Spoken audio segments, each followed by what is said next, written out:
अस्सलाम वालेकुम students, hopefully आप सब ठीक होंगे along with your family. Today I am starting your new topic that is consumer and producer surplus. And as you all know कि ये part है microeconomics.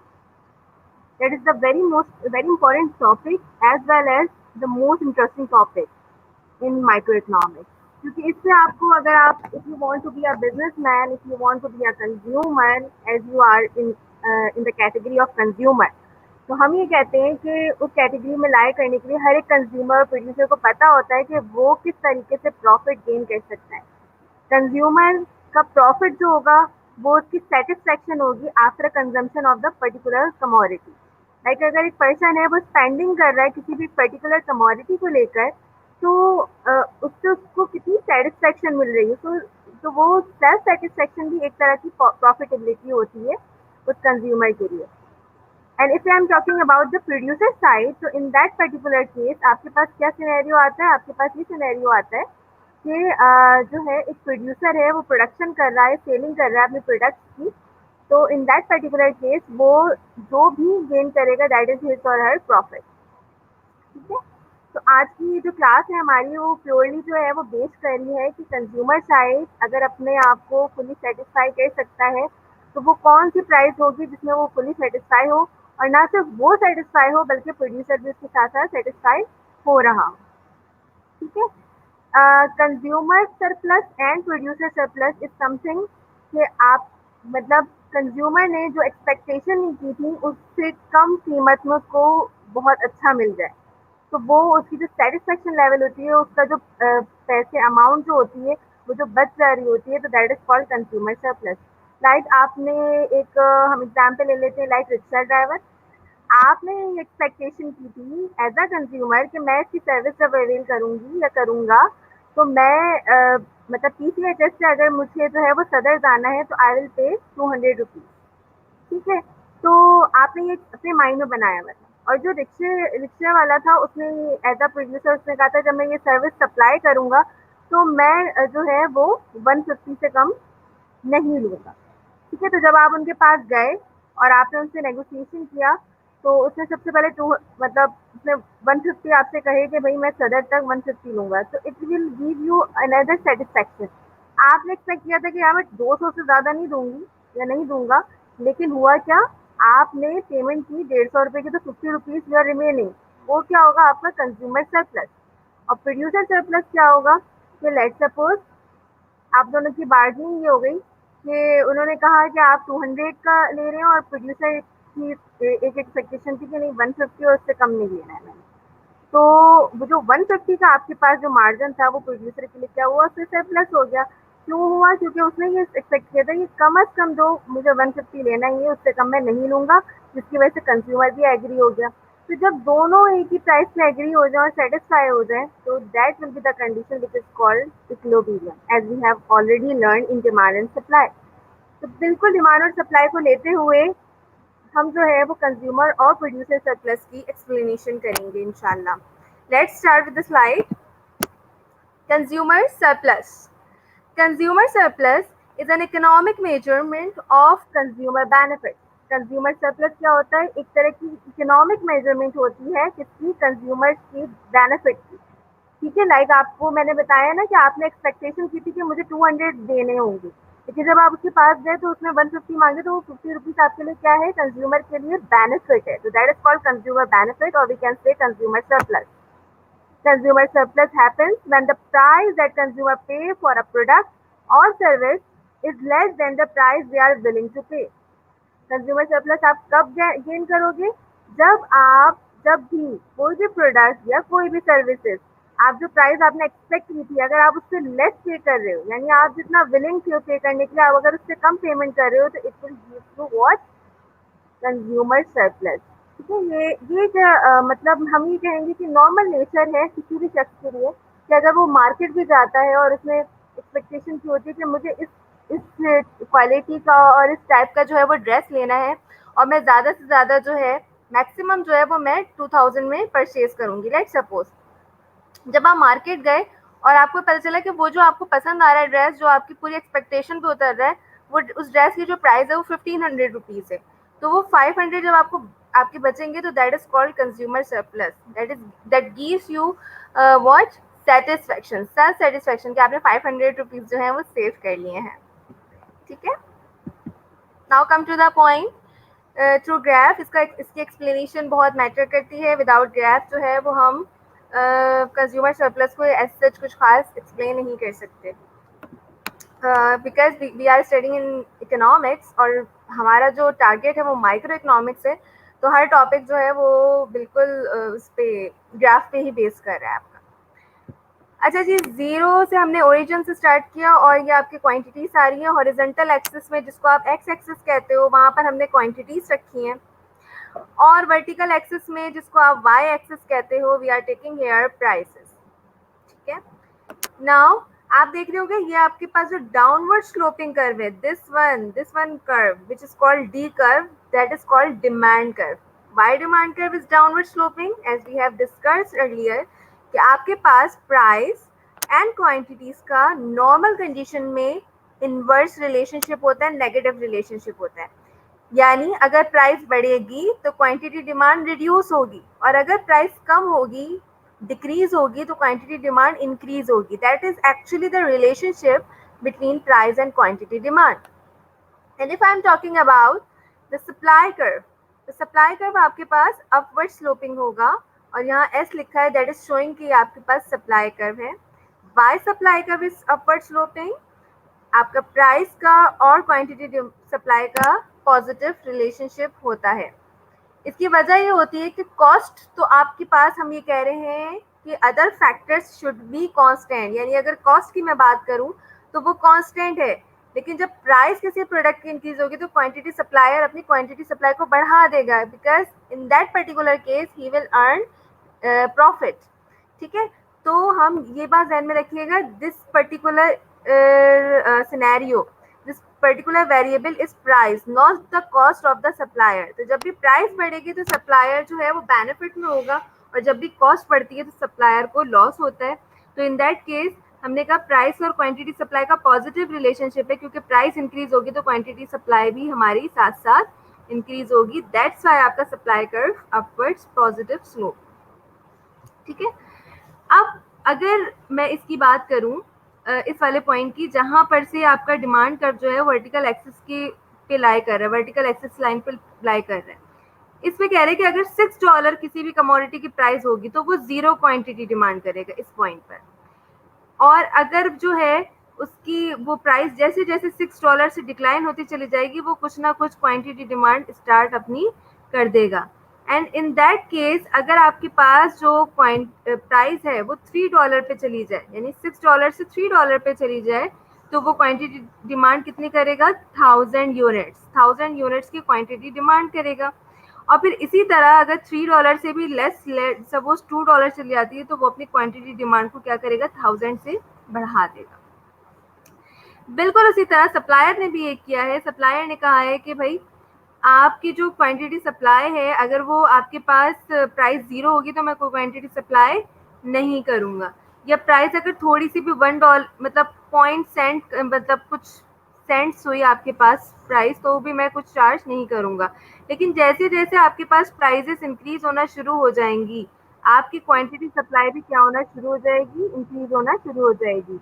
इसी तरह अगर मैं $3 पे आ जाऊं, तो $3 पे सप्लायर कितनी क्वांटिटी सेल करने के लिए आ गई है? 1000 unit. Yes student, 1000 unit sell करने के लिए वो एग्री है। और इसी तरह जैसे जैसे प्राइस इंक्रीज होती चली जाएंगी, वो अपनी क्वांटिटी सप्लाई को क्या करता चला जाएगा? और ज़्यादा इंक्रीज करता चला जाएगा। तो कंक्लूजन ये है कि जब भी आपके पास प्राइस जो है वो इंक्रीज होगी, तो क्वांटिटी सप्लायर अपनी क्वांटिटीज को बढ़ाएगा, और क्वांटिटी डिमांडर अपनी क्वांटिटी को डिमांड को रिड्यूस करेगा। And in that particular case excess supply is creating in the economy which is disequilibrium condition. On the contrary, आपके पास अगर प्राइस डिक्लाइन हो रही है, तो इन दैट पर्टिकुलर केस आपके पास क्वांटिटी सप्लाई लेस हो जाएगी, और क्वांटिटी डिमांड जो डिमांड कर्व है आपको यहाँ पर वो इंक्रीज हो जाएगा। And in that case economy will have to face excess demand, which is also the part of disequilibrium condition. So equilibrium condition आपके पास कौन सी होती है, जहां पर आपके क्वांटिटी डिमांडर और क्वांटिटी सप्लायर इंटरसेक्ट कर जाए, मीट कर जाए, that is the equilibrium condition. ठीक है, अब आ जाते हैं कंज्यूमर सरप्लस पे। नाउ कंज्यूमर से जो है, जब वो मार्केट गया तो उसने ये पहले ही सोच लिया था कि अगर $6 प्राइस होगी तो मैं बिल्कुल भी नहीं लूंगी, लेकिन अगर $6 से लेसर प्राइस होगी लाइक $5, तो I will purchase some amount, अगर $2 होगी तो I will definitely purchase some amount, और इस तरह से जो है वो जैसे जैसे प्राइस रिड्यूस होगी वैसे वैसे वो अपनी क्वांटिटी डिमांड भी करेगा। अब जब वो मार्केट गया या गई, तो उसने देखा कि उस पर्टिकुलर अमाउंट की, उस पर्टिकुलर क्वांटिटी की जो अमाउंट है वो क्या है, $3। He was so excited to see all this scenario कि उसने एक्सपेक्ट किया था कि अगर $6 होगी तो नहीं लूंगी, लेकिन अगर $5 होगी तो कुछ अमाउंट ले लूंगी। लेकिन क्या हुआ, $6 नहीं थी, बल्कि प्राइस कितनी थी, $3 थी। और $3 पे वो कितनी क्वांटिटीज लेने के लिए एग्री है, 1000 यूनिट। 1000 यूनिट्स जो है वो एग्री है उस क्वांटिटी को परचेज करने के लिए। इसी तरह आपके पास जो क्वांटिटी सप्लायर था, उसने ये सोचा था कि अगर ज़ीरो प्राइस वो चार्ज होगी तो मैं बिल्कुल क्वांटिटी सप्लाई नहीं करूँगी। लेकिन अगर $3 प्राइस हुई तो obviously I will sell some quantity and that is equal to 1000। तो ये क्या हुआ, ये एक इक्विलिब्रियम कंडीशन भी हुई है आपके पास कि दोनों पार्टीज जो है वो एग्री हो गई एक ही प्राइस और एक ही क्वांटिटी सेल आउट करने में। यानी $3 पे सप्लायर भी एग्री है 1000 यूनिट सेल करने के लिए, और $3 पे डिमांडर भी एग्री है 1000 यूनिट्स परचेज करने के लिए। तो in this is the point which is called equilibrium condition. और आपके पास जो ये हाफ ट्राइंगल आ रहा है आपके पास, यस, क्योंकि ये पूरा होल ट्राइंगल है ना आपका, दिस वन 6 से 6, ये इक्विलिब्रियम पॉइंट, ये 0, this is the whole triangle. ठीक है, तो हाफ जो ट्राइंगल आपके पास आ रहा है 6 इक्विलिब्रियम और $3 तक, this part is called consumer equilibrium. सही, consumer surplus. This yellowish part is actually called what, consumer surplus. यानी कंज्यूमर को इतना बेनिफिट हो रहा है, क्योंकि वो तो एक्सपेक्ट करके गया था कि भाई $6 होगी तो मैं तो खरीद ही नहीं सकता, या मैं तो खरीद ही नहीं सकती, जो अम्मी लेंगी वही ले लेंगे। लेकिन जब मैंने देखा कि उस वही क्वांटिटी जो है वो मुझे 1000 यूनिट दे रहा है और $3 पे दे रहा है, तो I will have to definitely to purchase this quantities, और ये मेरे लिए बेनिफिट की बात है। तो this much area is actually called consumer surplus. Yes, this is the calculation of consumer surplus. और आपको ये पता होना चाहिए कि how do we calculate the consumer surplus. तो आपने क्या किया, सबसे पहले तो हाफ ले लिया। Why I am taking here half, because the triangle is half triangle जो आपके पास है, ये तो होल ट्राइंगल है ना, ये पूरा यहाँ 6, 0 और ये इक्विलिब्रियम वाला पॉइंट, ये पूरा होल ट्राइंगल है। इसका हाफ ट्राइंगल जो है वो किसका है, कंज्यूमर का है। तो that's why I am taking here half, 1 divided by 2, that is half. Bracket में लिखा प्राइस मैक्सिमम, ज्यादा से ज्यादा वो कितनी प्राइस पे, मतलब वो उसको उसके माइंड में क्या था, ज्यादा से ज्यादा इतनी प्राइस होगी, $6 थी, but what will be the actual price, $3। तो यहाँ पर आपके पास है प्राइस मैक्सिमम 6, उसमें से माइनस करेंगे price actual, that is 3, multiply by quantities. How much quantities is given in the graph? That is 1000 units. That is particularly 1000 units, which is demanded by demander or consumer. So in that particular case, we can easily calculate the consumer surplus half price maximum आपके पास 6 थी, उसको minus कर देंगे, actual price है that is $3, और ये आपके पास difference आ जाएगा 3 का, उसको मल्टीप्लाई कर देंगे आप क्वांटिटी दैट इज 1000। 1000 से जब आप मल्टीप्लाई करेंगे 3 को तो यू विल गेट 3000, और डिवाइड कर देंगे जब 2 से तो यू विल गेट 1500। 1500 का कंज्यूमर सरप्लस हुआ है कंज्यूमर को। आई थिंक कोई कैलकुलेशन में या अंडरस्टैंडिंग में कोई मसला नहीं होगा। याद रखिए, जितनी डिक्लाइन होती चली जाएगी, यानी 3 से और डिक्लाइन अगर हो जाए प्राइस, तो कंज्यूमर का इक्विलिब्रियम और बढ़ता चला जाएगा। लेकिन जितनी कम आपके पास कम बढ़ती चली जाएंगी प्राइसेस, वैसे वैसे कंज्यूमर का इक्विलिब्रियम भी श्रिंक होता, कंज्यूमर सरप्लस भी श्रिंक होता चला जाएगा। Okay, now start with producer surplus. बिल्कुल उसी तरह हक है प्रोड्यूसर का भी राइट ठीक है, वो भी सरप्लस गेन करे just like a consumer. So producer surplus is the total amount that the producer benefits from producing and selling a quantity of a good at the market price. Producer surplus क्या होता है? वो तमाम total amount that the producer benefit, यानी producer जो benefit gain करता है after producing and after selling of a particular good at the market price, जो मार्केट प्राइस में वो गेन करता है. उससे अगर जीरो प्राइस होगी तो मैं बिल्कुल कुछ क्वांटिटी सप्लाई नहीं करूंगा, ठीक है. लेकिन अगर प्राइस $1 हो तो I will supply some quantity. अगर जैसे प्राइस $1 से $2 हो गई तो I will sell more quantity. $3 हो गई तो I will further sell more quantity. और जैसे जैसे प्राइस इंक्रीज होती जाएगी वैसे वैसे मैं अपनी क्वांटिटी सप्लाई भी इंक्रीज करता चला जाऊंगा. ठीक है, ये जो है वो प्रोड्यूसर का सिनेरियो होता है.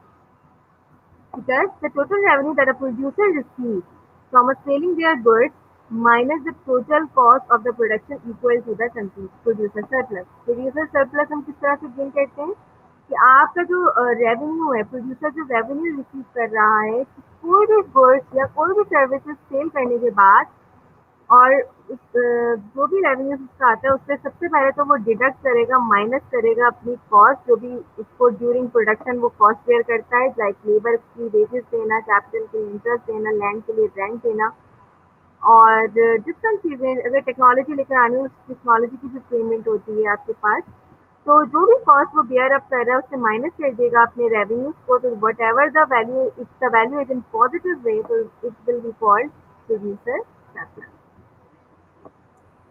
Now come to the graph. Again, I am taking demand curve is downward sloping. Okay, why demand curve is downward sloping? Because price and quantity demand has negative relationship or inverse relationship. That's why we are taking here demand curve is downward sloping. Supply is upward sloping because there is a positive relationship between price and quantity supply. That's why I am taking here the supply curve positive. On the horizontal axis, I am taking here quantity. On the vertical axis, which you called y-axis, that is the price. Yes, this is the price. Now, come to the explanation of producer surplus. तो अगर मैं ई point की बात करूं तो ई point पे जो है वो प्राइस ई है. उस प्राइस पे सप्लायर बिल्कुल एग्री नहीं है कि मैं कोई भी प्रोडक्ट सेल करूंगा, तो इट मीन्स क्वांटिटी सप्लाई उसकी जीरो है ओरिजिन पर. लेकिन जैसे जैसे प्राइस ई से अबव जाने लगी वैसे वैसे उसने अपनी क्वांटिटी सप्लाई को भी क्या करना शुरू कर दिया, इंक्रीज करना शुरू कर दिया. And in the point P he is willing to sell how much quantity, Q quantity. Q quantity वो सेल करने के लिए रेडी है. ठीक है, यानी जैसे जैसे उसकी प्राइस ई से अबव होना शुरू हो गई उसने अपनी क्वांटिटी सप्लाई को भी क्या करना शुरू कर दिया, इंक्रीज करना शुरू कर दिया. ऐसी हवाओं में इंक्रीज नहीं किया उसने. उसने क्या किया, उसने देखा क्योंकि अदर फैक्टर्स कांस्टेंट है, as we have discussed in the law of supply के other factors should be constant, यानी कॉस्ट आप वगैरह जो भी आपके पास डिफरेंट कॉस्ट होती हैं वो सब कांस्टेंट है. तो प्राइस के बढ़ने से ऑब्वियसली सी बात है डायरेक्टली प्रोड्यूसर को बेनिफिट होगा, प्रॉफिट होगा, तो वो अपनी क्वांटिटी सप्लाई को भी इंक्रीज करता चला जाएगा. तो जब प्राइस पी पर आई तो उसने भी क्वांटिटी सप्लाई को क्या कर दिया, क्वांटिटी को क्यू तक लेकर आया. And again B point is the point which is equilibrium point, जिसमें आपका जो कंज्यूमर है वो एग्री है पी प्राइस देने के लिए, क्यू क्वांटिटी रिसीव करने के लिए, और सप्लायर भी एग्री है पी प्राइस रिसीव करने के लिए और क्यू क्वांटिटी उसको सेल आउट करने के लिए. ठीक है, तो हमने कहा जो प्रोड्यूसर सरप्लस है वो क्या है, again this is the half, this is also the half triangle of producer surplus, जहाँ पर आपके पास E D T, or we can say PDE. This is the half triangle which is called producer surplus. ये producer का क्या है, surplus है. और जो आपके पास A, B, C, or we can say PDA. This much is the triangle which is called consumer surplus. ठीक है, तो जब इक्विलिब्रियम कंडीशन आती है तो याद रखें कि कंज्यूमर को भी सरप्लस होता है और आपके प्रोड्यूसर को भी सरप्लस होता है. ठीक है, तो आपके पास ये आई थिंक कि ये सिनेरियोस आपको जो है वो क्लेरिफाई हो गए होंगे कि what is the difference between the consumer surplus and the producer surplus. And this one is the point which is called equilibrium point, that is the B point. जहाँ पर आप कहते हो कि आपको इकोनॉमी जो है आपकी इक्विलिब्रियम पे है, कोई रिसोर्स वेस्ट नहीं हो रहा है, उतनी ही सप्लाई हो रही है जितनी आपकी क्वांटिटी डिमांड प्रिवेल कर रही है इकोनॉमी के अंदर, और वही प्राइस चार्ज हो रही है जो जिसमें दोनों पार्टीज यानी डिमांडर और सप्लायर और you can say consumer and producer both are agree to sell and purchase. Again calculation of producer surplus आपके पास क्या होगा, हाफ लिया आपने because you are taking here the half triangle as I told you कि ये पूरा A E B this one is the point which is called whole triangle, और इसका हाफ ट्राइंगल जो है वो प्रोड्यूसर सरप्लस है पी डी ई। तो हमने कही हाफ ट्राइंगल जो है वो आपका प्रोड्यूसर सरप्लस है, that's why I am taking here half 1 divided by 2, then price actual minus price minimum. Price actual क्या है, पी है, ठीक है, और प्राइस मिनिमम उसने कहा था कम से कम ये प्राइस तो होनी ही चाहिए, उससे कम नहीं, तो प्राइस पी जो है वो आपके पास मिनिमम प्राइस है। And then quantities is equal to what, Q quantities है आपके पास जिसमें वो एग्री है पी प्राइस पे सेल आउट करने के लिए। तो आपने क्या किया, सबसे पहले पी और ई का डिफरेंस लेंगे, वो कोई भी नंबर आप रख के जो है वो आप देख लीजिएगा कि आपका क्या डिफरेंस आएगा, उसको फिर मल्टीप्लाई कर देंगे क्वांटिटीज से and then divide with two whatever the value you will get, that is the producer surplus, ठीक है, और वो डेफिनेटली आपकी पॉजिटिव में आएगी because actual price is greater than price minimum, ठीक है। तो होपफुली कि ये वाली चीज़ें आपको क्लियर हो गई होंगी कि what is consumer surplus. Basically consumer surplus वो सरप्लस होता है जो कंज्यूमर की एक्सपेक्टेशन से कम अमाउंट देनी हो और ज़्यादा उसको क्वांटिटी मिल जाए, तो जो पोर्शन उसका बेनिफिट का होता है that is called consumer benefit और कंज्यूमर सरप्लस। और जिसमें प्रोड्यूसर सरप्लस ये होता है कि जिसमें आपके पास प्रोड्यूसर जो है वो एक्सपेक्टेशन से ज़्यादा प्राइस रिसीव कर ले और क्वांटिटीज भी उसको उतनी ज़्यादा सेल आउट ना करनी पड़े, तो वो पॉइंट होता है आपके पास प्रोड्यूसर सरप्लस का। And you can easily calculate by the formula कि how to calculate the producer surplus and how to calculate the consumer surplus. अब इसी पॉइंट में आपके पास जो दो आपकी मेनली चीज़ें आती हैं, price ceiling and price flooring, ठीक है। Price ceiling, maximum price that can be charge for a good, like price ceiling is those price which is imposed by the government impose करती है प्राइस सीलिंग, ठीक है। अब आपको पता है आपके पास जो डिमांड कर्व है जो डाउनवर्ड स्लोपिंग है, ये सप्लाई कर्व है जो अपवर्ड स्लोपिंग है, और ये आपके पास क्वांटिटीज गिवन है हॉरिजॉन्टल एक्सिस पे, वर्टिकल एक्सिस में आपके पास प्राइस गिवन है। इक्विलिब्रियम कंडीशन हमने कहा था वो होती है जहाँ डिमांडर और सप्लायर क्वांटिटीज दोनों एक हो और आपके पास एक ही प्राइस पे दोनों जो है वो एग्री हो जाए, तो that is called equilibrium price, ठीक है। लेकिन अगर प्राइस सीलिंग गवर्नमेंट इम्पोज कर देती है, अगर प्राइस सीलिंग जो है वो गवर्नमेंट हमारी इम्पोज करती है, तो इसका मतलब है वो प्राइस गवर्नमेंट कौन सी चार्ज कर रही है, लेस देन इक्विलिब्रियम प्राइस, ठीक है। प्राइस सीलिंग को मैक्सिमम प्राइस भी कहते हैं, यानी ज़्यादा से ज़्यादा ये प्राइस, इससे ज़्यादा कोई प्राइस चार्ज नहीं हो सकती। तो गवर्नमेंट ने क्या किया, लेस देन इक्विलिब्रियम कंडीशन आपके पास एक जो है वो कर्व ड्रॉ किया और उन्होंने कहा कि इस प्राइस से ज़्यादा, लेट सपोज ये प्राइस 1 है, ये 2 है, ये 3 है, ये 4 है, ये 5 है, तो पहले इक्विलिब्रियम प्राइस 3 थी, लेकिन गवर्नमेंट ने इम्पोज कर दिया है कि भाई आप ज़्यादा से ज़्यादा जो है वो 2 प्राइस चार्ज कर सकते हैं, इससे ज़्यादा प्राइस चार्ज नहीं कर सकते। देन यू विल सी कि what is going to be happen. हुआ क्या इसके बाद, जब गवर्नमेंट ने 3 प्राइस से 2 प्राइस किया, तो उसके बाद क्वांटिटी डिमांडर जो थे वो आपके पास क्या हो गए, एस 0 आ गया और क्वांटिटी डिमांडर जो है वो आपके पास डी 0 आ गया, यानी क्वांटिटी डिमांड आप देख लोगे पहले से ज़्यादा इंक्रीज हो गई, यहाँ से यहाँ मूव कर गया, और क्वांटिटी सप्लायर आपके पास कम हो गई, श्रिंक हो गई, वो बैकवर्ड की तरफ से थी। इससे इकोनॉमी के अंदर क्या क्रिएट हुआ, एक्सेस डिमांड क्रिएट हो गई। जब भी प्राइस किसी भी कमोडिटी की रिड्यूस होती है तो क्वांटिटी डिमांडर अपनी क्वांटिटीज को इंक्रीज करता है और क्वांटिटी सप्लायर अपनी क्वांटिटीज को रिड्यूस करती है। लेकिन गवर्नमेंट ऐसे सिनेरियोस क्यों रखती है, रेंट कंट्रोलिंग में, खास तौर पर रेंट कंट्रोलिंग में, कि जो रेंट पेमेंट है वो बहुत ज़्यादा ह्यूज अमाउंट में लोग ले रहे होते हैं, ठीक है। तो गवर्नमेंट क्या करती है, गवर्नमेंट इस सिनेरियो में क्या करती है कि वो रेंट की जो प्राइस है वो तमाम प्राइवेट सेक्टर, तमाम प्राइवेट बिल्डिंग ओनर को ये जो है उनको इम्पोज कर देती है कि वो इस प्राइस से ज़्यादा प्राइस चार्ज नहीं कर सकते। मैक्सिमम प्राइस वो ये चार्ज करेंगे जो कि इक्विलिब्रियम से लेसर होगी और वो उससे ज़्यादा चार्ज नहीं करेंगे। इससे क्या होता है, जो आपके सप्लायर होते हैं वो डिस्करेज होना शुरू हो जाते हैं और बहुत कम सप्लायर रह जाते हैं जो कि आपके पास जो है वो क्वांटिटी सप्लाई अपनी करते हैं, और बहुत ज़्यादा डिमांडर से तेज़ी से प्रोपोर्शन से इंक्रीज होना शुरू हो जाते हैं जो ज़्यादा से ज़्यादा रेंट पर रहना चाहते हैं। ठीक है, तो that will be creating the shortages, but ये for the short period of time होती है आपके पास, ज़्यादा अरसे के लिए नहीं होती है। लेकिन इकोनॉमी को जो है वो एक तरह का आप कह लो कि अगेन इस इक्विलिब्रियम और स्टेबिलिटी के ऊपर लाने के लिए government should have to take the initiative. और सम टाइम गवर्नमेंट क्या करती है कि किसी भी कमोडिटी प्रोडक्ट की प्राइस लो कर देती है और उनसे ये कहती है कि आप जो है वो ज़्यादा से ज़्यादा प्राइस चार्ज नहीं, मतलब आप as a seller price charge नहीं करें। गवर्नमेंट ऐसा क्यों करती है? I have told you in the class कि जो सप्लायर होते हैं फॉरेन कंट्रीज के, वो उनको डिस्करेज करना चाहती है। अब वो ये देखती है कि अगर मैं प्राइस और लो कर दूंगी या कर दूंगा तो जो हमारे फॉरेन सप्लायर होंगे, जाहिर है उनको इम्पोर्ट बिल पेमेंट करनी होती है, उनको दूसरी चीज़ें टैक्सेस एप्लीकेबल होते हैं, बहुत सारी चीज़ें होती हैं जिनको पेमेंट करनी होती है, तो उनकी कॉस्ट ज़्यादा आ जाएगी और प्राइस उन पर कम चार्ज होती है। तो उसकी वजह से फॉरेन जो आपके पास सप्लायर है वो डिस्करेज होते हैं और वो रह चले जाते हैं, और सिर्फ आपके पास जो एस नॉट तक जो सप्लायर है वो डोमेस्टिक सप्लायर है वो रह जाते हैं।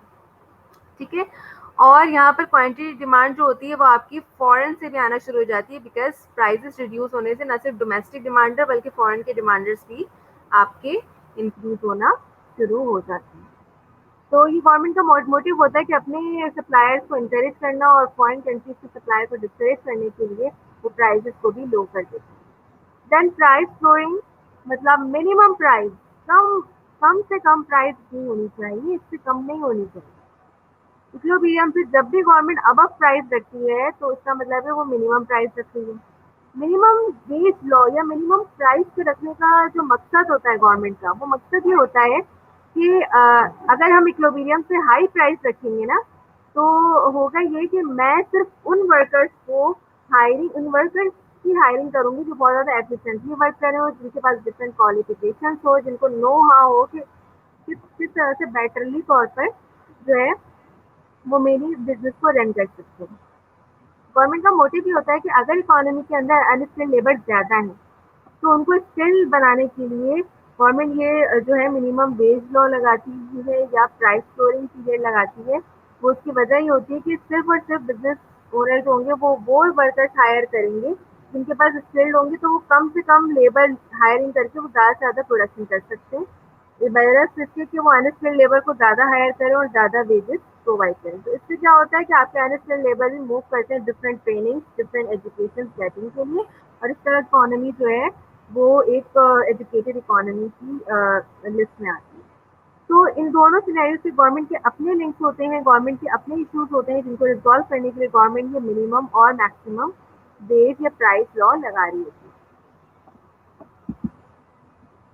देन अगेन जो आपके पास प्राइस फ्लोरिंग होता है वो अबव द इक्विलिब्रियम प्राइस होता है। देखिए इक्विलिब्रियम प्राइस ये होती है जहाँ पर आपके पास क्वांटिटी डिमांड और क्वांटिटी सप्लाई बढ़ती है इक्विलिब्रियम से एक साथ। लेकिन जब आपके पास इक्विलिब्रियम कंडीशन में प्राइस अबव द इक्विलिब्रियम हो, जिसका मतलब है economy will have to be face lesser quantity demand and greater quantity supply, so that will be creating the surplus in the economy, क्योंकि रिसोर्सेज आपके रिसोर्सेज के मुताबिक आपकी ज़्यादा से ज़्यादा प्रोडक्शन हो चुकी है, लेकिन प्राइस हाई होने की वजह से क्वांटिटी डिमांड ज़्यादा नहीं है, तो इकोनॉमी के अंदर स्टोरेज स्टॉक ज़्यादा होगी। तो that is called price flooring. और प्राइस सीलिंग में आपके पास गवर्नमेंट जब इक्विलिब्रियम से लेस करती है प्राइस को, तो that will be creating the shortages, because price के लो होने से क्वांटिटी सप्लायर जो है वो रिड्यूस हो जाता है, क्वांटिटी डिमांडर इंक्रीज हो जाती है। तो that will be creating shortages कि हम इतनी सप्लाई कर नहीं पा रहे जितनी आपकी डिमांड मौजूद है। And now in the last आपके पास जो अगेन हम एक चीज़ बता रहे हैं कि लेट्स सपोज गवर्नमेंट ने आपकी प्राइस फ्लोरिंग क्रिएट कर दी, तो याद रखिए आपका डिमांड कर्व है डी, सप्लाई कर्व है आपका upward sloping that is S, और ये आपके पास जो price equilibrium price P1 and Q1। ठीक है, ये तो इक्विलिब्रियम प्राइस है, इसमें इकोनॉमी का कोई लॉस नहीं हो रहा। लेकिन अगर गवर्नमेंट ने प्राइस फ्लोरिंग कर दी यानी P1 से P2 की तरफ प्राइस ले गए above the equilibrium, then what will happen, आप देख रहे होगे ये आपका डिमांड कर्व है, इस डिमांड कर्व पे कट करता हुआ जा रहा है आपकी क्वांटिटी दैट इज Q2, और यहाँ पर आपके पास सप्लाई पे जा रही है आपकी क्वांटिटी सप्लाई एक्सेस पे। ठीक है। तो क्वांटिटी डिमांड Q2 है और we can say quantity supply आपके पास लेट्स सपोज Q3 आ रही होगी, ठीक है। अब क्या हो रहा है, इकोनॉमी के अंदर डिमांड कम है, क्वांटिटी डिमांड कम है, क्वांटिटी सप्लाई ज़्यादा है, that is creating the loss in the economy और we can say resource wastage. तो कितना रिसोर्स वेस्टेज हो रहा है, जो इक्विलिब्रियम से आपके पास यहाँ से यहाँ तक का पॉइंट आ रहा है डी ई वाला पॉइंट, ये ट्राइंगल जो है पूरा whole, that is called dead weight loss, यानी रिसोर्स वेस्टेज लॉस, यानी आपकी इकोनॉमी वो प्रोडक्ट इतनी एफिशिएंटली प्रोड्यूस ही नहीं कर पा रही है जितनी उसको करने की ज़रूरत थी, ठीक है। तो आपकी इकोनॉमी की रिक्वायरमेंट ये है कि आप अपनी प्रोडक्ट को किस पॉइंट पर प्राइस Q1 प्राइसेस पे करें और आप अपनी क्वांटिटीज को Q1 क्वांटिटीज पे करें, तभी इकोनॉमी जो है वो डिफरेंट सरप्लस को या डिफरेंट शॉर्टेजेस को ओवरकम कर सकती है। तो प्राइस फ्लोरिंग में इकोनॉमी ऑब्वियस सी बात है कि वो फेस कर रही होगी डेड वेट लॉस, क्योंकि इकोनॉमी की जो इक्विलिब्रियम पॉइंट है that is this much point is highlighted, और अगर आपकी इससे कम प्राइस है या इससे ज़्यादा प्राइस इक्विलिब्रियम की, तो economy will have to be face this equilibrium, and that is the case where economy face dead weight loss. तो डी ई और ये इक्विलिब्रियम पॉइंट, ये पूरा जो आपके पास ट्राइंगल है that is economy dead weight loss. Dead weight loss क्या होता है, रिसोर्स वेस्टेज, यानी आप क्या कर रहे हो, ज़्यादा से ज़्यादा सप्लाई कर रहे हो जबकि डिमांड इतनी एग्जिस्ट ही नहीं करती इस प्राइस पे, तो आपके रिसोर्सेज क्या हो रहे हैं, वेस्ट हो रहे हैं। I think that's all for today. आपको हमने जो आज कंप्लीट करवाया है अल्हम्दुलिल्लाह, that is consumer and producer surplus, जिसमें हमने देखा कि कंज्यूमर किस तरीके से बेनिफिट गेन करता है, किस तरीके से उसको जो है उसकी कैलकुलेशन होती है, किस तरीके से आप उसको ग्राफ में बता सकते हैं। Then you move toward the producer surplus. Producer किस तरह से सरप्लस रिसीव करता है और उसे ग्राफिकली और उसकी कैलकुलेशन आपकी किस तरह से हो सकती है। देन आपने price ceiling and price flooring किया, जिसको प्राइस सीलिंग को हम कहते हैं मैक्सिमम प्राइस, यानी ज़्यादा से ज़्यादा ये प्राइस, इससे ज़्यादा प्राइस चार्ज नहीं करनी है। प्राइस फ्लोरिंग में आपके पास मिनिमम प्राइस, यानी कम से कम ये प्राइस होनी चाहिए, इससे कम ये प्राइस नहीं होनी चाहिए, और ये दोनों प्राइजेस गवर्नमेंट खुद इम्पोज करती है किसी ना किसी डिफरेंट इश्यूज के बेसिस पे। देन फिर हमने कहा कि जब भी प्राइस फ्लोरिंग होगी तो economy will have to face the surplus because quantity demand is less than quantity supply, and if the economy will face price ceiling, so economy will have to face shortages, that is quantity demand is greater than quantity supply।